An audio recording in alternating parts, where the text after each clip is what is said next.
It was early on in my development as a professional. I sort of installed this idea that these personality disorders are probably better thought of as like a system for survival that doesn't quite work anymore.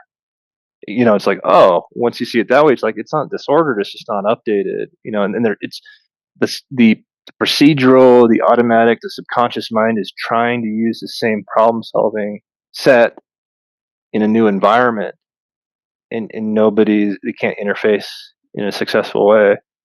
And so it fits so closely with this idea of like there's this part of them that isn't integrated. It's not interconnected with, say, who the individual sees themselves, or like the ideal sense of self, or my goals and my values and the things that I want to be consistent. There's another neuro term for that, like the default mode network is this idea that like this is kind of who you are most of the time.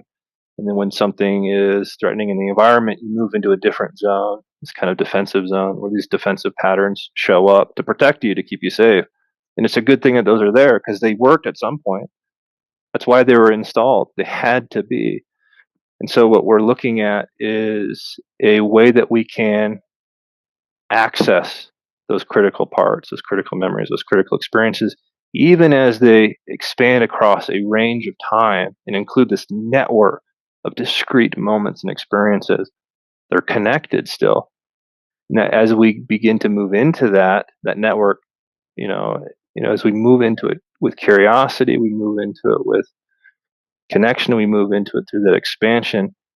It actually changes the nature of its activation from engage as a procedure to become malleable to change. Okay, what new information? And this is just a dynamic of the nervous system. It's like I don't need, it's funny. I use this example sometimes. You see those internet videos of like, you know, the cucumber next to the cat, and the cat knows it, and it jumps, up the ceiling. It's like, what is that? It's a little bit different, but this is something that's so ingrained and installed. It's in there. It's automatic because that cucumber used to be a snake, for thousands of years, right? And the cat jumping was like the cat living to, be a cat another day type of thing. Of course, and it's just a cucumber and it's a funny video now, but it's the same kind of ideas. Like we have these things, and I don't want to abuse the the metaphor too much, but like we're running into cucumbers and we're acting like snakes. So we got to update that. And so these critical memories can very much be thought of as the pattern within a personality disorder. These sort of patterns of being. That's critical memory. That's there, and so we approach it. We approach it all the same way. And when I say we approach it the same way, the therapist approaches it in such a way that the client is at the lead, and they're advancing the exploration through the experience of expanded sensation, expanded emotion, expanded metaphor, expanded, internal experience. So they explore the territory. And because they're exploring the territory, they're activating all the constituent parts of that network, and that's what makes it available to update. So we, the therapists, could never know what's all in there in that network. A personality disorder, I mean, it defines a bigger network of critical memory than, say, the threat to life that happened while I was deployed in Ramadi, right?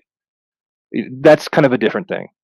And we recognize it as such, though the idea of exploring and mapping out that critical memory is the same, because it's either the soldier's trauma incident or the soldier's personality. They're taking the lead. I work in the VA, so I'll use the veteran as my stand-in. They're taking the lead to map this out, to explore it, and to integrate it. And the therapist provides this space and this resource that they can move through that mapping out process. And so when it's more complex and there are more constituent parts to the critical memory, it may take more time. Personality disorders are sort of notoriously difficult for people to heal from.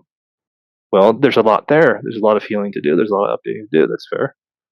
But the CMI process provides that roadmap, that blueprint for integrating all of that critical memory.